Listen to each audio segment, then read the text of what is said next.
Pagi Pak Agus, nama saya Sarah Irahadi dari kelas 101 dan sekarang saya akan mempresentasikan tentang pemanasan global. Jadi apa itu pemanasan global?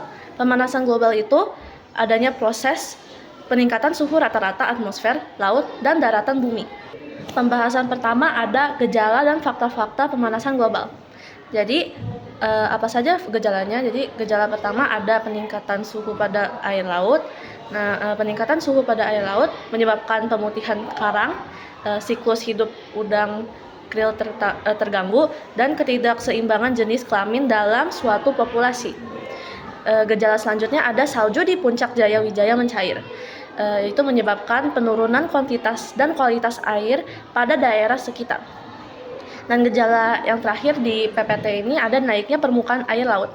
Jadi naiknya permukaan air laut menyebabkan abrasi laut, banjir, kontaminasi tanah, pertanian dengan air garam, dan hilangnya habitat biota laut. Sekarang saya akan menjelaskan tentang fenomena La Nina dan El Nino. Apa itu La Nina? La Nina adalah kondisi di mana suhu permukaan laut mengalami penurunan. Dampak La Nina adalah yang pertama ada curah hujan meningkat. Yang kedua, musim kemarau menjadi lebih basah atau lembab. Dan yang terakhir ada sirkulasi angin muson menguat. Peristiwa El Nino dan La Nina ini rata-rata hanya terjadi setiap 2-7 tahun sekali. Dan tidak terjadi dalam jadwal yang teratur. Umumnya, El Nino lebih sering terjadi daripada La Nina. Periode La Nina dan El Nino biasanya akan berlangsung selama 9-12 bulan. Tapi kadang-kadang juga bisa berlangsung selama bertahun-tahun. Sekarang saya akan bahas tentang penyebab dan dampak pemanasan global. Jadi penyebab pemanasan global sebagai berikut ada berubahnya pusat sudut rotasi bumi, dan yang kedua ada emisi rumah kaca dan bahan bakar fosil. Selanjutnya ada pertanian dan peternakan, limbah industri, limbah rumah tangga, dan penebangan dan pembakaran hutan. Selanjutnya ada dampak pemanasan global.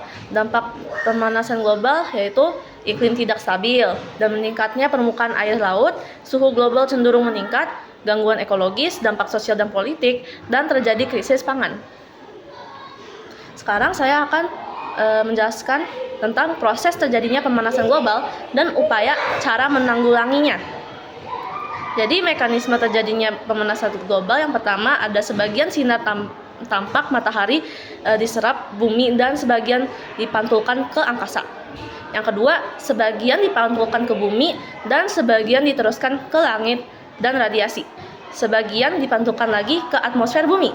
Yang ketiga, ada pantulan panas matahari dari atmosfer, dipantulkan kembali ke udara oleh permukaan bumi dan diteruskan oleh atmosfer ke angkasa. Dan yang keempat, ada sisa radiasi matahari tersebut dikembalikan lagi ke bumi, sehingga suhu di permukaan bumi menjadi lebih panas. Nah, sekarang saya akan menjelaskan tentang upaya menanggulangi pemanasan global. Yang pertama, kita bisa mengurangi penggunaan bahan bakar fosil. Dan kita juga bisa menggunakan energi alternatif, menjaga kelestarian hutan, melakukan penghematan listrik, tidak menggunakan alat yang menghasilkan gas CFC atau chlorofluorokarbon. Dan kita juga bisa memperbaiki kualitas kendaraan dengan uji emisi yang baik. Dan yang terakhir, kita bisa menerapkan sistem budidaya, peternakan, dan pertanian yang baik supaya tidak terlalu banyak pemanasan global. Jadi sekian dari presentasi aku. Terima kasih.